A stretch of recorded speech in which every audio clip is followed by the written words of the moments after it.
नाट्य कला, रंगों की भाषा, भावों की धारा, जहां मंच पर हर एक किस्सा हमारा। स्वागत करते हैं आप सभी का दर्शकगण और श्रोतागण। आप सुन रहे हैं और देख रहे हैं नाट्य कला कार्यक्रम। इस कार्यक्रम के जरिए आप लोगों को नाटक की दुनिया से, रंगमंच की दुनिया से, थिएटर की दुनिया से जो भी बातें हैं आप लोगों तक पहुंचाने की हम पूरी कोशिश यहाँ पे MBC के स्टूडियो से हम करते हैं।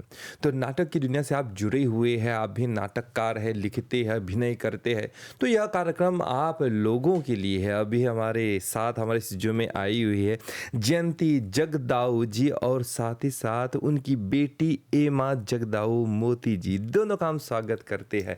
नमस्ते। नमस्ते। शुरुआत में किससे करूं, माता जी से करूं कि बेटी जी से करूं? माता जी से माता जी से करते हैं। माता जी, जयंती जी आप कहाँ रहती है? मैं मोसेंतोंद्रे रहती हूँ। आप नाटक करती है, कब से नाटक करती है ये बताइए। वैसे तो बचपन से मैं करना चाहती थी लेकिन नहीं कर पाई। जब शादी हुई तो उसके बाद मैंने नाटक शुरू हो गया। कहते हैं कि शादी के बाद नाटक शुरू हो गया।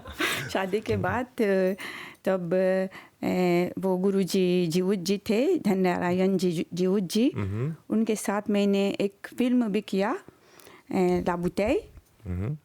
वो फिल्म क्रियोल भाषा में था। फिर हिंदी नाटक में भी मैंने अभिनय किया। अभी हाल ही में मातृ दिवस के अवसर पर हमने एक नाटक किया जो गुरुजी जीवुत जी के द्वारा लिखा गया था, माँ की महिमा। मातृ दिवस, हाँ, माँ की महिमा। हाँ, तो गुरुजी ने हमें बहुत तैयारी, बहुत पहले से हमें रिहर्सल करवा रहे थे गुरुजी। तो समय लेता है ये सब सीखने के लिए। अच्छा, तो ये जो आपने बताया कि लाबुतई, ये एक मूवी है, एक नाटक है, क्या है ये? एक मूवी है, हाँ, क्रियोल भाषा, शॉर्ट फिल्म। तो इसके बारे में थोड़ा सा बताइए, आपका रोल क्या था इसमें? मेरा रोल था कि मैं एक बच्चे की माँ थी और गुरुजी के जो बेटे थे वो मेरे पति जी थे और मेरा बेटा, वो बेटा था उसमें। आपका बेटा ही बेटा था? हाँ, बेटा ही बेटा था। तो यही मेरा रोल था कि मैं माँ थी, लेकिन यानी कि एक कैसे कहते हैं, शराबी की पत्नी थी। अच्छा। शराबी की पत्नी थी जो अब बच्चे को ये पुस्तक सब खरीदना पड़ता था, तो वे खरीद नहीं पाते थे क्योंकि वे शराबी थे, इसीलिए टाइटल रखा लाबुतई। लाबुतई, हाँ। अच्छा, कितने मिनट की है? 20 मिनट का था वो, लेकिन अंत में वो गुजर जाता है क्योंकि शराब पीते पीते वो तो बीमार होने लगा। हाँ, तो अंत में मैं रो रही थी, बच्चे मेरे गोद में थे। वो बच्ची थी श्रीमती खेदनाथ जी की बेटी थी, उनको मैंने गोद में लिया हुआ था। अच्छा। हाँ, बहुत सुंदर दृश्य था। हाँ। और ये बताइए कि जब आपने इस रोल के लिए आपने तैयारी की, तो इसकी तैयारी के बारे में तो सब बताइए। किस तरह से रिहर्सल हुआ, किस तरह से गुरुजी ने आपको प्रेरणा दी? हाँ, गुरुजी ने मुझे प्रेरणा दी। जब गुरुजी की बात कर रही है तो गुरुजी धननारायण जीवुत जी है। जी हाँ, बिल्कुल। गुरुजी धननारायण जीवुत जी है। तो उन्होंने मुझे प्रोत्साहित किया। मैं तो डर रही थी, कर नहीं पाऊँगी, लेकिन उन्होंने बहुत मेहनत की, हमें बताया कैसे कैसे करना है, अभिनय कैसे करना है। तो रिहर्सल भी कर रहे थे रात्रि में और कभी दिन में भी बहुत रिहर्सल करना पड़ता था, तब जाके हमने उस फिल्म को पूरा बहुत ही सुंदर। और रिहर्सल के बाद गुरुजी ने पूरी तरह से आप लोगों का मार्गदर्शन किया और आपने हमेशा गुरुजी धननारायण जीवुत से ही काम किया? हाँ, हमेशा उनके साथ। उसके साथ और एक दो बार कोई और गुरु है उनके भी साथ में अप्रवासी घाट में भी गई थी। वहाँ पर भी वो एक नाटक में भाग लिया था, वहाँ पर भी। गिरमिटिया। ये कहते हैं कि जब जिंदगी में, जीवन में गुरु आता है तो गुरु मार्गदर्शन दे देते हैं। हाँ। और सही गाइड देकर आप भी आगे बढ़ते हैं। तो आप है, हाँ बताइए। मैं उन गुरुओं को धन्यवाद करना चाहती हूँ जिन्होंने मुझे प्रेरणा दी और आज मैं उन्हीं के बदौलत यहाँ पर बैठी हुई हूँ। नाटक के बारे में कुछ बता रही हूँ। बहुत ही सुंदर। आप हमारे साथ है जयंती जगदाऊ जी और आप रहती है मोसे तौंदोई। और आप अकेली नहीं बल्कि आपकी बेटी भी है एमा जगदाऊ मोती जी। नमस्कार। नमस्कार जी, आप कैसे हैं? मैं बिल्कुल ठीक हूँ। आप बहुत खुश है रेडियो पर आकर। हाँ, मैं बहुत ही ज़्यादा आपकी खुश हूँ। खुशी के बारे में बताइए। बचपन से ही मेरे यहाँ मतलब सुबह से ही वो कहते हैं ना 6 बजे मंदिर में घंटी बजती है और हमारे यहाँ घंटी के साथ रेडियो भी चालू हो जाता है। क्या बात है। और माँ हमेशा हिंदी से जुड़ी रहती है, तो शुरुआत भजन से होता है, फिर रेडियो में फ़ोन करके बातें करना बच्चों के प्रोग्राम में। फिर हम स्कूल में एक बार एमबीसी को विज़िट करने आए थे और मेरे पास वो क्या कहते हैं ऑटोग्राफ वाली डायरी थी और मैंने सभी जो एंकर है एमबीसी के साथ उनका ऑटोग्राफ लिया था और मेरा विश था कि मैं भी कभी एमबीसी में आऊँ या काम करूँ, लेकिन हो नहीं पाया। मैं शिक्षिका हूँ, हिंदी से जुड़ी हुई हूँ, लेकिन आज मेरा जो है सपना पूरा हो गया। आप रेडियो पर बात कर रही है। मैं रेडियो पर बात कर रही हूँ, यकीन नहीं हो रहा है, लगता है एक सपना है। मैं आप लोगों को एक बात बताऊं कि अभी कार्यक्रम शुरू करने से पहले एमा बैठी हुई थी तो उनके आंखों में आंसू थी। इसके पीछे कारण क्या, ये बताइए। ये खुशी के आंसू हैं, क्योंकि कहते हैं ना इट्स हार्ड टू बिलीव। मैंने इसके बारे में बहुत सोचा था कि समटाइम्स यू एस्पिरेशन लेते हैं दूसरों को देखकर। मतलब नाटक के ज़रिए तो हम हमेशा से अनुकरण करते हैं दूसरों का और दूसरों की तरह बनना चाहते हैं, और नाटक में तो हम कई किरदार निभा पाते हैं, लेकिन लाइफ में हमारा एक सपना होता है जो हम उसको पूरा करने में बहुत मेहनत करते हैं, हार्ड वर्क करते हैं और उसके लिए सैक्रिफाइस भी करना पड़ता है। लेकिन हम जो समाज में रहते हैं तो अपने परिवार को भी संभालना पड़ता है, तो कुछ सपने अधूरे रह जाते हैं। लेकिन जब तक हम जीवित रहते हैं उसको पूरा करने में समर्थ उसको पूरा करने की जोर कोशिश करते हैं और कहते हैं कि जहाँ निष्ठा हो, जहाँ पर हम प्रयत्न करते हैं तो भगवान हमारा रास्ता खुलता है। और आज तो मुझे लग रहा है कि बहुत सारे एंजल्स मुझे यहाँ तक पहुँचा लाए। जहाँ भी आस्था है, निष्ठा है, आप वहाँ भी पे एक एंजल है मेरे लिए, नहीं, फरिश्ता बनकर। मतलब जैसे कि मौका तो मिलता है मंच पर नाटक के द्वारा। मैं गाती भी हूँ, तो मैं एक भजन मंडली में हूँ, आर्य सनातन भजन मंडली, और मैं NAA नॉर्दर्न ऑर्टिस्ट एसोसिएशन के साथ जुड़ी हुई हूँ। वहाँ पर हम हर मतलब बुधवार को रिहर्सल्स करते हैं, भजन के भी और कराओके सिंगिंग भी। तो यहाँ तक पहुँचने का जो ज़रिया है बहुत सारे गुरु जनों के मतलब क्या कहते हैं प्रोत्साहन के साथ यहाँ आए हैं। एमा जी रुकने वाली नहीं है। मैं ढूंढ रहा था बीच में कोई मतलब पूर्ण विराम, अल्प विराम आ जाए, मैं भी घुस जाऊं बीच में, लेकिन कोई बात नहीं। आपकी खुशी का मतलब सीमा नहीं है। आप बताइए कि आप बोलिए, आप रेडियो पे बोलिए। हाँ। आप नहीं, एक प्रश्न के साथ हम आगे बढ़ते। आपने कहा कि आप गाती भी है और आप भजन भी करती है। हाँ। नाटक के साथ किस तरह से आप जुड़े हुए हैं? हमेशा से हमारी माता जी के गुरु जो है, माता जी जो शादी के बाद उनका नाटक शुरू हो गया। आपका कब शुरू हुआ? मतलब जब मैं 12 साल की थी तभी माता जी ने लाबुतई किया था। अच्छा। और मैंने उसको रिहर्सल्स करते देखा है। तो वहाँ से फिर लाबुतई के बाद उसी साल 2 नवंबर को, मुझे बहुत याद है, मतलब वो कहते हैं ना दिमाग में छाप छोड़ी है उस पल ने, क्योंकि 2 नवंबर को गुरुजी धन नारायण जी ने तैयारी करवाया था हमको रामलीला के लिए। हम बॉम्बू के मंदिर में गए थे, तो वहाँ पर अभिनय करते टाइम माँ तो वैसे ही रोने लगी जोर जोर से, आँख से आंसू भी बहने लगे। सच में रोने लगी? सच में रोने लगी। वो अपने मतलब पात्र में ऐसे घुस गई, तो माँ रो रही थी, मैं उसके बगल में थी, मैं भी कुछ मेरा भी कुछ मतलब कोई पात्र मैं खेल रही थी, लेकिन मेरा कुछ ज़्यादा नहीं था, लेकिन माँ मेन कर रही थी, तो वो सच में रोने लगी थी मेरे बगल में। और वहाँ के जो लोग थे, पंडाल के सारे लोग खड़े होकर तालियां बजा रहे थे। तो वो क्षण मेरे मतलब पूरे दिमाग में छा गई, और उसी दिन मैंने निश्चय कर दिया कि मैं भी नाटक में इस तरह काम करूँगी। देखा, एक माँ ने बेटी को रास्ता दिखाया और माँ बेटी को रोते हुए देख रहे थे और कहा कि हाँ, हम भी रोएंगे नाटक में। और हाल में ही क्यों आप लोगों को यहाँ पे बुलाया, क्योंकि हाल में ही मातृ दिवस के अवसर पर आप लोगों ने एक बहुत ही अच्छा सा नाटक प्रस्तुत किया गुरु जी के निर्देशन में, धन नारायण जीवुत जी के निर्देशन में, उनके लेखन द्वारा उन्होंने यह नाटक लिखा और यहाँ पे एमबीसी में आकर प्रस्तुत किया, जो हमें सुन रहे और देख रहे हैं। आप लोगों ने शायद एमबीसी में इस नाटक को देखा भी है। बहुत ही सुंदर नाटक है, माँ के ऊपर है। तो हम जानना चाहेंगे, आप दोनों ने सास बहू का रोल निभाया, पात्र निभाया।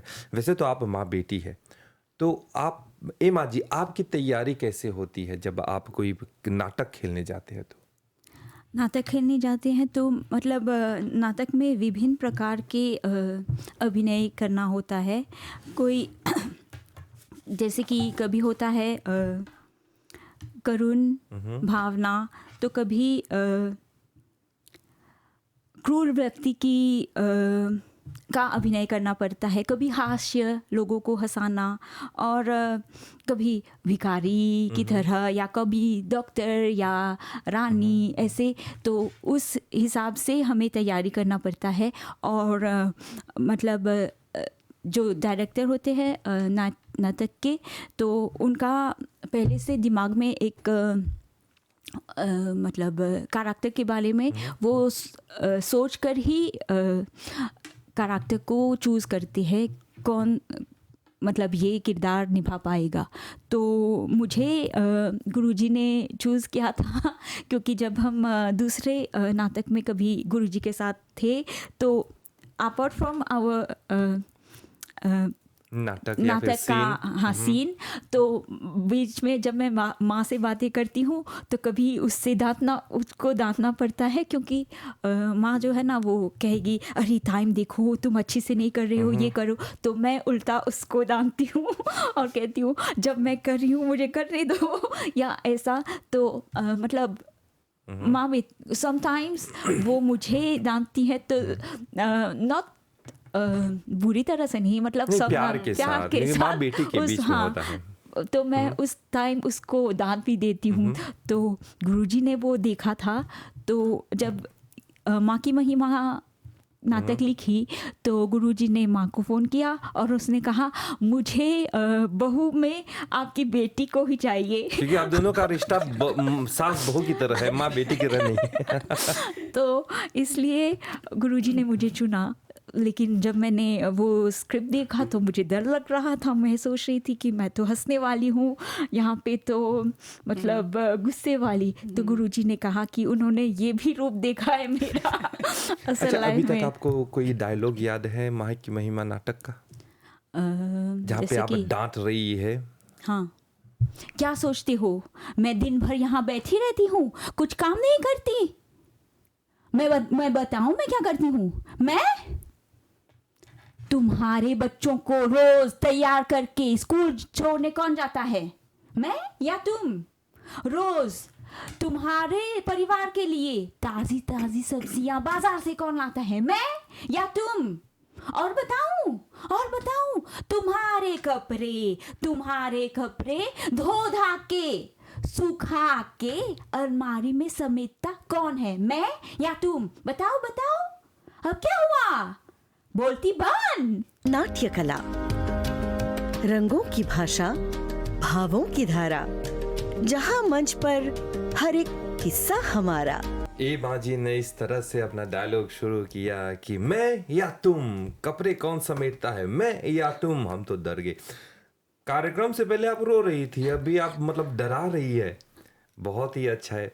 जयंती जी, आपकी बेटी ऐसी ही है? ऐसी है नहीं, बहुत अच्छी है, बहुत अच्छी है, लेकिन अभिनय में उसे ऐसा मिला तो करना अभिनय पड़ा मतलब ना। जबरदस्त होता है। जयंती जी आपसे एक प्रश्न मैं पूछना चाहूंगा। जी। आप एक गृहिणी है, एक जी हाँ। घर वाली है, आपका परिवार है, आपके पति है, आपके बच्चे हैं, और आपने कहा कि शादी के बाद जो है आपने नाटक में भाग लेना शुरू किया। कई लोग सोचते हैं कि मैंने पढ़ाई कर ली, मैंने गीत गा लिया, सोशल वर्क वगैरह सामाजिक कार्य में भाग ले लिया, अभी मैं शादी करूंगा या फिर शादी करूंगी तो घर बसाऊंगा, बस ये सब खत्म, समाप्त। आपने उसका उल्टा किया।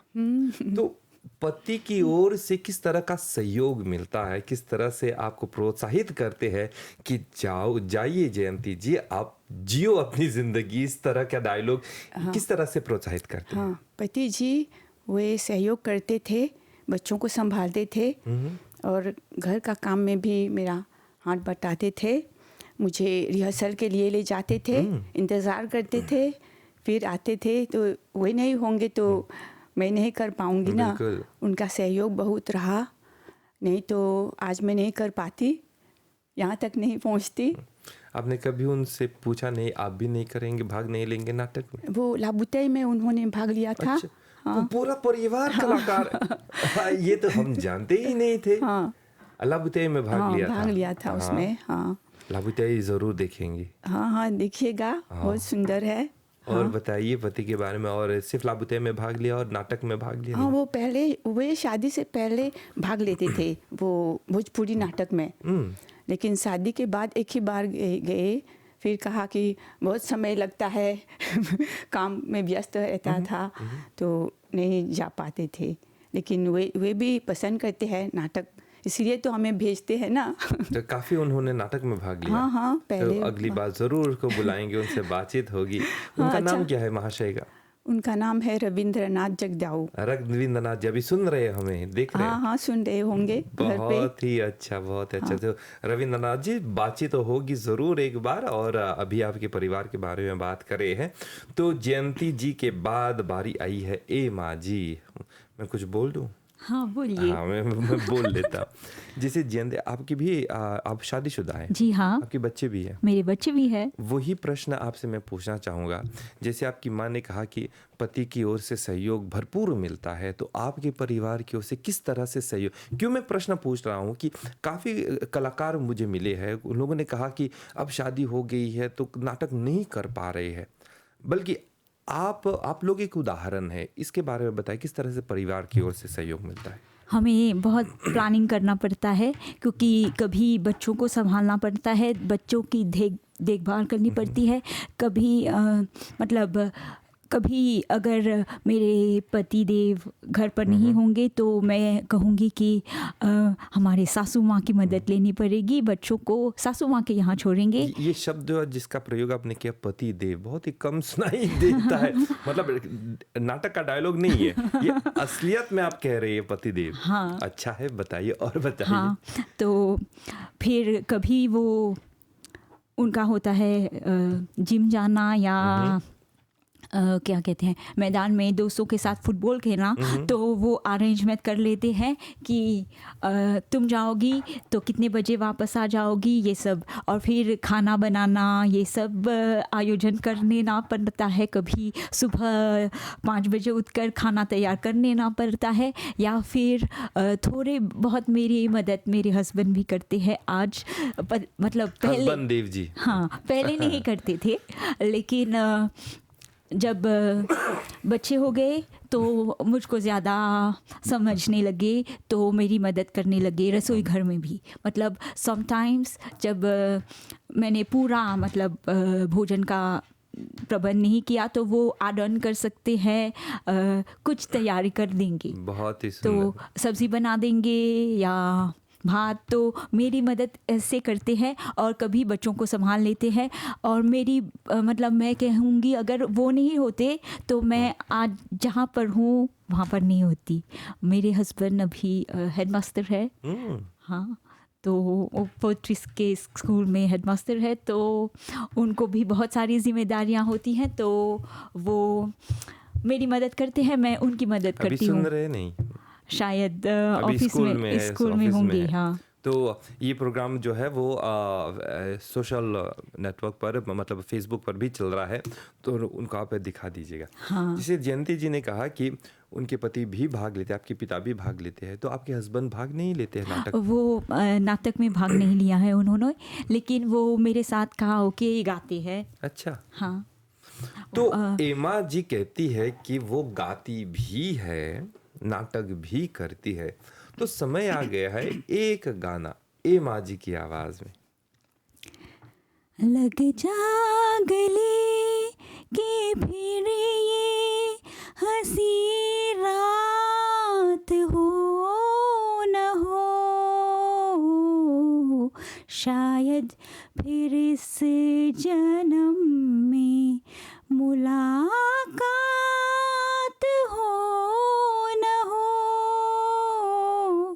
लग जा गले हसबंद देव जी सुन रहे हैं अभी। बहुत ही अच्छा। आप किससे गाना सीखते हैं?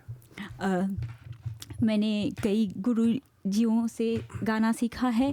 पहले हम गुरुजी चमन मोहनलाल चमन जी से सीखते थे, फिर NAA में मैंने गुरुजी देमका से नॉर्दर्न आर्टिस्ट एसोसिएशन में हाँ से संगीत में शिक्षा ली। फिर हमारे गुरुजी और हैं गुरुजी जिबोधन जी, चंद्रदेव जिबोधन जी, उसके साथ कराओके में मतलब प्रैक्टिस की है। फिर अभी हमारे जो भजन मंडली है, आर्य सनातन भजन मंडली, हमारे गुरुजी है श्री राज दुलवा जी, तो वो हमें भजन भी सिखाते हैं और हमारे कराओके के लिए प्रैक्टिस भी कराती है। तो मतलब काफी गुरुजन है आपकी जिंदगी और में। काफ़ी दांत खाने के बाद यहाँ पर आए हैं। क्या बात है। नहीं नहीं, वो क्या होता है ना कि कहते हैं कि हीना तब रंग लाती है पत्थर में पीस जाने के बाद, मेहनत तब रंग लाती है ठोकर खाने के बाद। जयंती जी, आपसे हम आगे बढ़ते हैं कार्यक्रम को लेकर। आपने कहा कि आप नाटक में भाग लेते हैं और ख़ासतौर पे हिंदी नाटक में और क्रियोल नाटक में भी। जी और आपने कहा कि आप हिंदी भी सिखाती है बैठका में। जी थोड़ा सा इसके बारे में बताइए। जी, मैं हिंदी सिखाती हूँ लगभग 25 सालों से। वहाँ पर महर्षि दयानंद हिंदी पाठशाला में मोसेलमो सेंतोंद्रे में मैं वहाँ पर हिंदी सिखाती हूँ। बहुत बच्चे हैं, बच्चे आते हैं वहाँ पर हिंदी सीखने आते हैं, और मैं वहाँ पर कुछ भजन भी सिखाती हूँ। लगभग कितने बच्चे आते हैं वहाँ पे? वहाँ 40 के ऊपर। हाँ। और प्रवेशिका परिचय प्रथमा उत्तमा तक जाती? नहीं उत्तमा तक नहीं? नहीं, कौन सी कक्षा? प्रवेशिका तक है, क्योंकि छोटे बच्चे भी है और प्रवेशिका तक है। हाँ। और एमा जी, आप भी हिंदी सिखाती है? जी हाँ, मैं हिंदी सिखाती हूँ, माताजी के साथ उसकी मदद करती हूँ। और हम बच्चों को हिंदी सिखाते टाइम उनको बहुत सारे कार्यक्रम में भाग लेने के लिए प्रोत्साहित करते हैं, जैसे कि वर्ल्ड एनवायरनमेंट डे के लिए उनको चित्रकला के माध्यम से हिंदी सिखाते हैं। फिर मातृ दिवस पर कौत इत्यादि, मतलब उनको हमेशा व्यस्त रखने के लिए ये सब करना पड़ता है। फिर उनको गीत भी सुनाते हैं, क्योंकि आजकल के बच्चों को अगर हम हिंदी गीत नहीं सुनाएंगे तो वो हिंदी की प्रति उनकी रुचि नहीं होगी। आजकल के बच्चे टेक्नोलॉजी के बच्चे हैं। हाँ। मतलब टेक्नोलॉजी के साथ जीते हैं। तो आप एक शिक्षिका भी है, एक टीचर भी है। जी हाँ। जनरल नॉलेज की। हाँ। और अन्य बच्चों के साथ आप रोज काम करते हैं। हाँ। ये मैं पूछना चाहूँगा कि बच्चा आजकल के बच्चों के साथ किस तरह से आपका अनुभव कैसा रहता है, और आप क्या नाटक के ज़रिए उन लोगों की पढ़ाई आप करवाती है?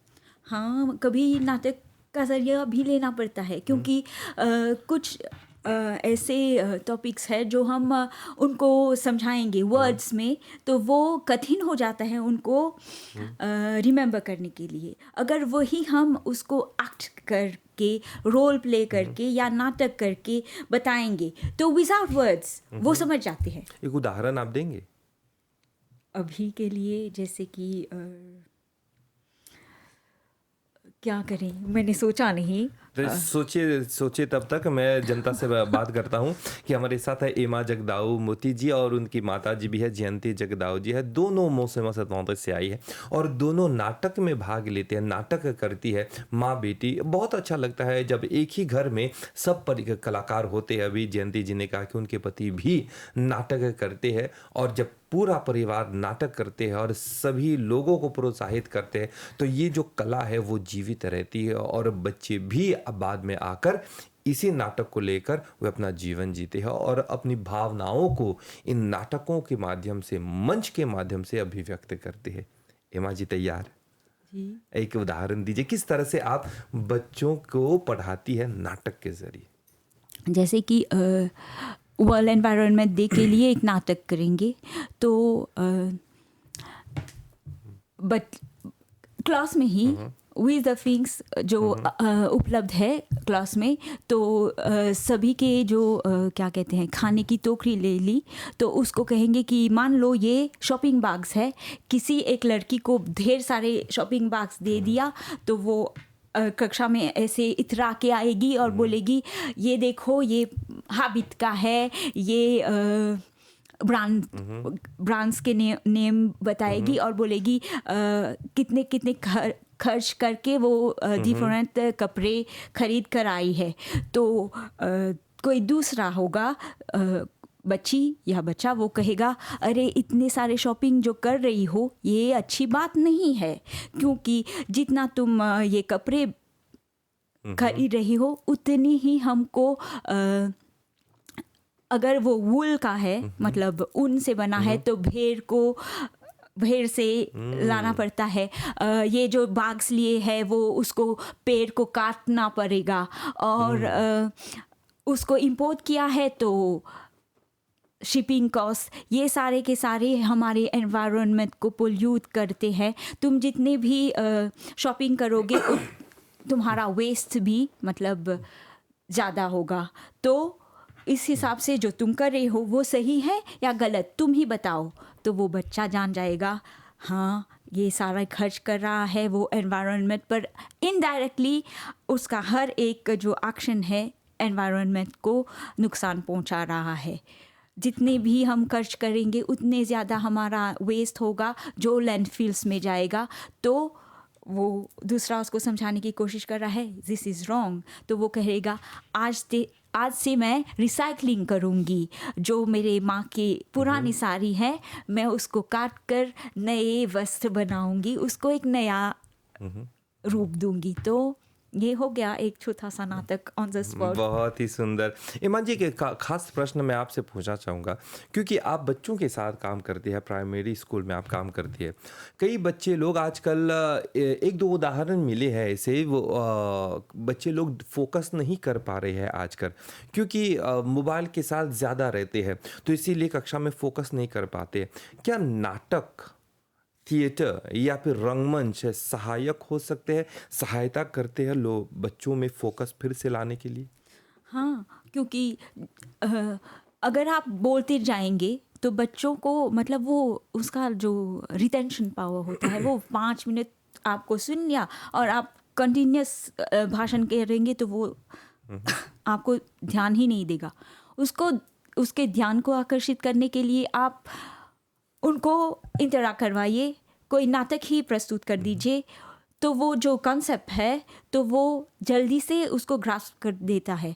तो वैसे हमारे स्कूल में, मैं मोसन सरकारी पाठशाला में काम कर रही हूँ, तो वहाँ पर बहुत सारे लोग आते हैं, जैसे कि फायर फाइटर्स आते हैं, डिमॉन्स्ट्रेट करते हैं कैसे फायर से बचना चाहिए, उस फायर एक्सटिंग्विशर को कैसे इस्तेमाल करेंगे। और वर्ल्ड एनवायरनमेंट डे पर जो NGOs है वो भी आते हैं, वो चित्रकारिता और चलचित्र मतलब छोटा शॉर्ट फिल्म होता है, उसके माध्यम से वो बच्चों को सिखाते हैं। तो ये जो इंटरेक्शन है, जो मतलब कम्युनिटी और टीचर्स और बच्चों का और पेरेंट्स का जो इंटरेक्शन होता है, उससे बच्चे ज़्यादा प्रभावित होते हैं और उनको मतलब याद होता है जो उन्होंने सीखा है, जो उन्होंने देखा है, मतलब उसको क्या कहते हैं, उसको जिया है, तो वो याद करते हैं और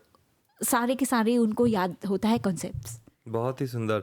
और ये भी बताया जाता है कि नाटक के ज़रिए बच्चों में जो सेल्फ कॉन्फिडेंस है वो बढ़ जाता है और बच्चे लोग डरते नहीं है ऑडियंस को फेस करने के लिए, पब्लिक को फेस करने के लिए। जब भी बाद में आकर बच्चों को हम मंच पर बुलाते हैं तो बच्चे डरते नहीं है। नाट्य कला, रंगों की भाषा, भावों की धारा। नाटक एक सशक्त माध्यम है जिसके माध्यम से हम बच्चों में पढ़ाई में रुचि फिर से ला सकते हैं और बच्चों के फोकस, उनके अटेंशन को हम कैप्चर कर सकते हैं, कैद कर सकते हैं और बच्चे को डिफोकस नहीं करवाते हैं। नाटक वो माध्यम है और बच्चों में सेल्फ कॉन्फिडेंस भी हम पैदा कर सकते हैं। ईमान जी, आप बच्चों के साथ काम करती है, तो प्रश्न हम पूछना चाहेंगे कि आपने बच्चों को लेकर एक नाटक नहीं किया, फिल्म नहीं की? मैंने नाटक नहीं किया बच्चों के साथ, लेकिन मैंने अपने मतलब जो मैं पिछले स्कूल में थी, दनेश्वर शिवखास गवर्नमेंट स्कूल, वहाँ पर मैंने बच्चों को शॉर्ट फिल्म में भाग लिया था हमारे स्कूल ने, और मैंने लिखा था फिल्म। और फिर मुझे गुरुजी जीवुद के पास जाना पड़ा था, क्योंकि मेरी फिल्म में बहुत मतलब टाइम फ्रेम था 7 मिनट का, लेकिन मेरी फिल्म बहुत लंबी थी, तो मुझे गुरुजी जीवुद की मदद लेनी पड़ी। उन्होंने मेरी बहुत सहायता की लिखने में, फिर से एडिट करने में। फिर हमने बच्चों को तैयार किया, उन्होंने मुझे गाइड किया और मैंने बच्चों को जैसे गुरुजी ने बताया मैंने उनको गाइड किया। और आप नहीं मानेंगे, मेरे स्कूल के बच्चे जो मतलब सहमे रहते थे, बातचीत नहीं करते थे, उसमें भाग लेकर वो क्रियोल भाषा में थी, लेकिन उनका जो व्यक्तित्व है बदल गया उस फिल्म में भाग लेने से, और उनको हमारे स्कूल को बेस्ट एक्टर और बेस्ट एक्ट्रेस का अवार्ड मिला था। हम बहुत खुश थे। ये तो मतलब ये हाल ही की बात है। हाँ, बहुत बधाई आपको, आपके स्कूल और की। फिल्म का नाम था बैन। बहुत ही सुंदर। तो जयंती जी, आप भी बैठका में काम करती है और बच्चों को आपने कभी भी नाटक में भाग लेने के लिए प्रोत्साहित नहीं किया, फिर करवाया वहाँ पे? मैं प्रोत्साहित करती हूँ। अभी मैंने सोचा है, गुरुजी जीवुद जी से हम बोलेंगे, तो गुरुजी ने कहा है हमारे लिए तैयारी कर देंगे, तो शायद कुछ समय लगेगा। बाकी अन्य गतिविधियों में भाग लेते हैं, कहानी, कविता वगैरह? हाँ, बच्चे भाग लेते हैं, कविताएं और कहानी भी बच्चे बोलते हैं। अच्छा, एक प्रश्न के साथ मैं आगे बढ़ना चाहूँगा, क्योंकि आप दोनों बैठका के साथ, हिंदी के साथ जुड़े हुए हैं। कभी भी बच्चे लोग, हम देखते हैं कि बैठका में हिंदी पढ़ने वाले बच्चों की संख्या थोड़ी सी कम हो गई है। आपके देखने में कारण ऐसा क्या है? ऐसा कारण इसलिए है क्योंकि जो बच्चे हैं ना, जो लोअर प्राइमरी में है, वो हिंदी में आती है। जैसे कि अपर प्राइमरी में जाएंगे तो माता पिता उनको अकादमिक के लिए ज़्यादा फोकस कराते हैं, तो इसलिए उनका होता है ट्यूशन। तो वो प्रीफर करते हैं कि वो ट्यूशन जाए, ना कि बैठका आए। तो इस हिसाब से बच्चे कम होते हैं। नहीं, हर भाषा तो उनकी मान्यता होती है, उनका इम्पोर्टेंस होता है। हाँ, हर ट्यूशन भी उसका इम्पोर्टेंस होता है। हाँ, लेकिन बच्चों के माता पिता को ये भी समझना चाहिए कि हिंदी लैंग्वेज जो है, any language is not a barrier. A language is a माध्यम, एक माध्यम है नॉलेज को ग्रहण करने के लिए। क्योंकि हम मान लीजिए, हम जैसे कि मैं हिंदी की शिक्षिका हूँ, तो मैं हिंदी के बारे में बोलूँगी। हिंदी में बहुत सारे काव्य हैं, बहुत सारी पुस्तकें हैं, और उनमें ज्ञान जो है अन्य मतलब भाषाओं में भी ये ऐसा होगा। लेकिन अगर हम अपने भाषा को नहीं पढ़ेंगे तो हमारे बच्चे उन पुस्तकों के बारे में नहीं जानेंगे, उसके ज्ञान के बारे में कोई नहीं जानेगा और उनके ज्ञान को बांटने वाला भी कोई नहीं होगा। तो हमें एज ए पेरेंट हमको ये भी जानना है कि हमारी इट्स नॉट फॉर सर्टिफिकेशन के लिए ज्ञान हासिल करना ज़रूरी नहीं है, हमें ज़रूरी है व्यक्तित्व को निखारने के लिए। मतलब छात्र चाहे वो कम पर हो, लेकिन किसी भी लैंग्वेज में अगर उसका जो है जोर मजबूत होता है तो वो लेट डेवलपर भी हो सकता है और अपने जीवन को बहुत ऊंचे पद पर ला सकता है, क्योंकि ए लैंग्वेज इज़ ओनली ए माध्यम। और आप लैंग्वेज पर बच्चों को ये नहीं कहेंगे कि वो कम पर है या क्या। मतलब हिंदी आप जानते हैं, हिंदी का पहला अक्षर है अ और समाप्त होता है ज से, तो अनपढ़ से हो जाता है जानी। तो ये बात मानकर चलिए, अगर आपके बच्चे हिंदी सीखते हैं, it can be non Hindu also learning Hindi. हमारे पाठशाला में बहुत सारे ऐसे लोग आए हैं जो सीख कर गए हैं, जो नॉन हिंदू है लेकिन हिंदी सीख कर गए हैं और हमेशा प्राउड फील करके गए हैं। तो अगर हम एग्जाम्पल दे सकते हैं, हम ऐसा कर सकते हैं, तो आप अपने बच्चों को प्रोत्साहित कीजिए। बहुत ही सुंदर। और आजकल एक कह सकते हैं कि मान्यता चल रही है कि जब बच्चे लोग हिंदी नहीं पढ़ना चाहते तो अभिभावक पेरेंट्स लेटर लिखते हैं, बोलते हैं कि अब मेरा बेटा या फिर मेरी बेटी हिंदी नहीं पढ़ेगी। तो आप एक शिक्षिका है, तो ऐसे लेटर जब आती है तो आपका रिस्पॉन्स कैसा होता है?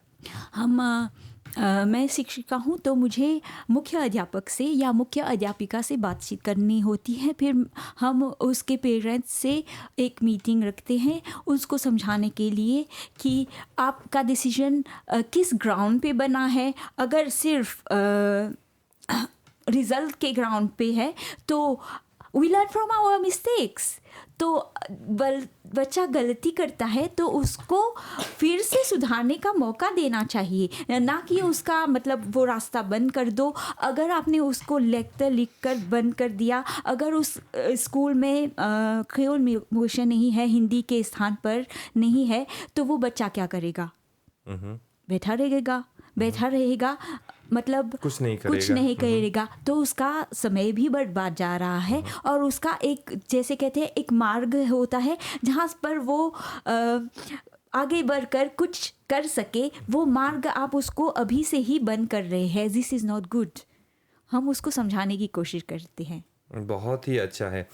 कोई भी भाषा आप उसको सीखिएगा, खासतौर पे अगर हम हिंदी के बारे में बात कर रहे हैं, और हिंदी को आप सीखेगा ज़रूर, क्योंकि अन्य जो हिंदी भाषी नहीं होते हैं वे लोग आकर हिंदी सीखते हैं और हिंदी में दक्षता प्राप्त करते हैं और बाहर जा कर के प्राउड फील करते हैं। एमा जी आप आई हुई है, एमा जगदाऊ मोती, आप मुँह से तौंते रहती है, आप आई हुई है, इसके लिए बहुत बहुत धन्यवाद। जयंती जगदाऊ जी भी आप आई हुई, माँ बेटी नाटक में भाग लेती है। आप लोग ऐसे जारी रखिएगा और आप लोगों के गुरुजन को शत शत प्रणाम, जो आप लोगों को भाषा सिखाते हैं, आप लोगों को गीत सिखाते हैं और नाटक भी सिखाते हैं। एमा जी, जयंती जी, धन्यवाद, बहुत आभार आपका, बहुत धन्यवाद। तो समय भी समाप्त हो गया है। अगले कार्यक्रम के लिए ज़रूर हम मिलेंगे। इस बार हमारी ओर से नमस्ते।